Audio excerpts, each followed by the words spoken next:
Чем занимаетесь в Новой Зеландии? Как и когда туда переехали? Благодарю вас за ваш вопрос. В этом видео я хочу рассказать, как я переехала в Новую Зеландию, чем я здесь занимаюсь и что нам этого стоило. А если вы впервые на моем канале, здравствуйте и спасибо, что заглянули. Меня зовут Олеся и я живу в Новой Зеландии. Если вам нравятся мои видео, ставьте лайк и подписывайтесь. О, котик. Ой. Сяду здесь на пенек и расскажу. Немножко расскажу о себе. Я родом из Санкт-Петербурга и всегда хотела переехать. Я не знаю, вначале хотелось к океану, а потом, чем больше я путешествовала, тем я точнее понимала критерии страны, куда бы я хотела переехать. Следующий критерий был демократия, потом такой был критерий, это чтобы не было какое-то или минимальное поклонение правящим властям. Хотела, чтобы премьер-министр приезжал на работу на велосипеде, и можно было встретиться с ними в супермаркете или где-нибудь в кафе. Хотела, чтобы страна была малонаселенная, ну и так далее. И, конечно, всегда я играла в такую игру, я приезжаю куда-нибудь и думаю, так, смогла бы я здесь жить или нет? Нравится мне это для жизни или нет? И так получилось, что мы остановились на Новой Зеландии. Перед тем, как переехать сюда, мы приехали с сыном на курсы английского языка на 4 месяца. Дорогое достаточно путешествие, и вместе с учебой это достаточно дорого стоило. Но у нас было 2 автомобиля с мужем. Мы продали автомобиль один и на эти деньги приехали, потому что мы понимали, либо мы делаем сейчас что-то и двигаемся, либо, можно так говорить, всю свою жизнь. Ну, знаете, как это в Москву. И мы приехали с сыном. И, конечно, я влюбилась сразу, ну вот с первого взгляда. Не было с аэропорта, вот так. Потому что это ощущалось такой, знаете, развитой деревней. Тишина, покой, люди простые. То есть все критерии, которые мне нужны были от страны, они все здесь собрались в этой Новой Зеландии. Когда мы поняли, что страна нам подходит по всем критериям, мы стали думать, так, хотелось бы, конечно, пойти, может быть, и на море, но боюсь, что волны будут неслышными, поэтому пойдем здесь. Стали подумывать, какой у нас план.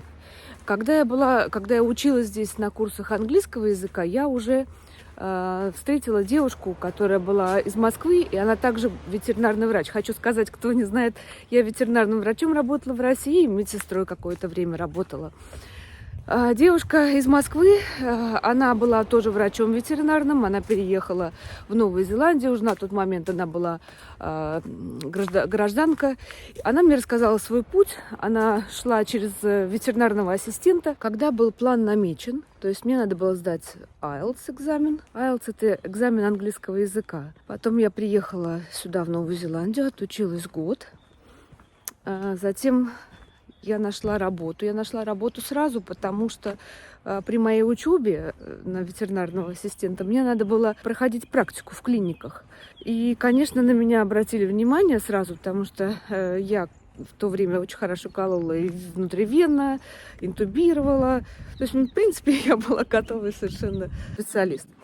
Поэтому с работой у меня не было проблем, я нашла достаточно сразу работу. То есть, найдя работу, со своей студенческой визы я перешла на рабочую визу. Первое, нужно было сдать языковой экзамен. Его я сдала в России. То есть, мне надо было 6. Второе, у меня было уже предложение института, куда я переехала на обучение. Это 1 год в этом институте на ветеринарного ассистента. Это в Новой Зеландии. Третье, найти работу. Когда я получила уже работу, у меня уже была вместо студенческой визы рабочая виза. Рабочая виза, на основании ее я подавала потом на резидентство. И уже после того, как у нас было резидентство, потом мы уже подали на гражданство. И получили паспорта. На такой табличке показать вам разницу, если бы я шла бы через врача, нежели чем через ассистента вот на резидентство.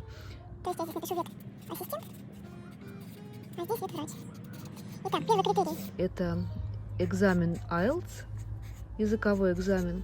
Для ветассистента мне достаточно было 6 баллов по модулю. На ветврача мне нужно было бы 7, не менее, по каждому модулю. Это для IELTS, в принципе, большая разница. По обучению на ветассистента мне достаточно было 1 года, потому что мне зачли, сделали перезачет дисциплин за 2 год. То есть я всего обучалась 1 год. На ветврача мне надо было учиться бы 5 лет.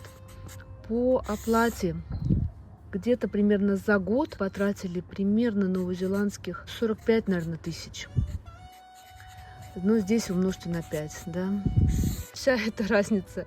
Поэтому я выбрала этот путь через ветеринарного ассистента. Ну, в общем, было много разных сложностей у нас на пути, но, однако, мы все смогли пройти. Было тяжело, и я, наверное, расскажу когда-нибудь в видео отношения вот в семье. Конечно, иммиграция проверила нас на прочность, это точно, и много пар, которые распались у нас здесь, которые точно так же эмигрировали, и это достаточно стрессовое время было. И многие пары просто не смогли остаться вместе. Теперь расскажу, чем я здесь занимаюсь. Ну, как вы поняли из рассказа, я была ветеринарным врачом, и у меня когда-то было образование среднее медицинское, я работала медсестрой. Значит, когда я переехала сюда, я работала ветеринарным ассистентом достаточно много. Для того, чтобы вообще получить визу рабочую, мне потребовалось очень много работать, очень. Поэтому у меня в какой-то момент, видимо, наступил, когда вот мы все это получили, ну, как говорится, burnout. То есть я абсолютно выгорела и ушла из ветеринарии, ну, уже окончательно полгода назад. Не знаю, вернусь я или нет. На сегодняшний день от слова интубационная трубка у меня такой, знаете, рефлекс. Мне нужно отдохнуть, я не знаю. Я пока не знаю, что будет, не буду загадывать. На сегодняшний день я работаю сиделкой. Если вы смотрели мои видео с инвалидом в Новой Зеландии, вот это мой подопечный, если так можно выразиться.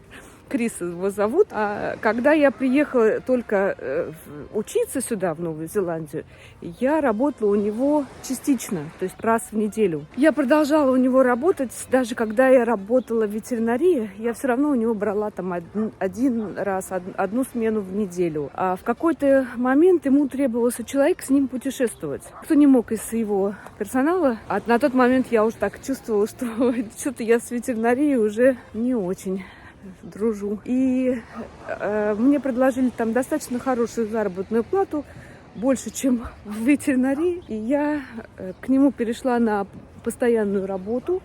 Мы с ним поехали в Америку, в Австралию, помогала ему, то есть, потому что он один не может никак, у него травма. Он расскажет, на самом деле, сделаем видео, он расскажет о себе, потому что это на самом деле удивительно, как он с этим справляется совсем. Вкратце, он не двигает ногами, руками немножко, то есть все, у него мочевой катетер, то есть он, в принципе, нуждается 100% в уходе кого-то со стороны. И я по сей день, я сейчас только у него, учусь параллельно на здравоохранение. Здесь мне очень был интересный курс, который меня вдохновил на несколько видео о деменции, потому что этот вопрос меня интересует. Подход к людям, которые страдают этим заболеванием. Может быть, я думаю, может, я пойду учиться дальше, в дальнейшем по этой стезе. Посмотрим, не знаю. В любом случае настроение у меня боевое. Я чувствую, что я могу делать то, что я хочу.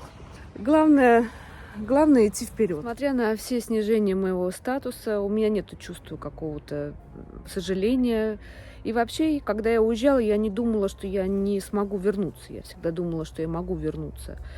Удивительно, когда мы уезжаем из страны, из России, да, мы как-то какое-то клеймо вешается, типа предатель Родины или еще что-то. Я могу сказать, что в Новой Зеландии поощряется вообще, если молодежь уезжает куда-то, набирается опыта, потом приезжает, растит здесь своих детей или выходит на пенсию. Ну, это не важно. Мы, в принципе, все свободные люди. Поэтому сейчас я не собираюсь в Россию, вот сейчас, в данный момент. Конечно, я скучаю по своим родственникам, я скучаю по друзьям, я скучаю по Санкт-Петербургу, великолепному городу. Ну, вот обстоятельства так сложились, что на сегодняшний день, в общем, пока что я не собираюсь обратно. Спасибо большое, что вы посмотрели мое видео. Если у вас есть вопросы, пожалуйста, пишите, я сделаю для вас видео. И всего вам самого лучшего. Счастливо.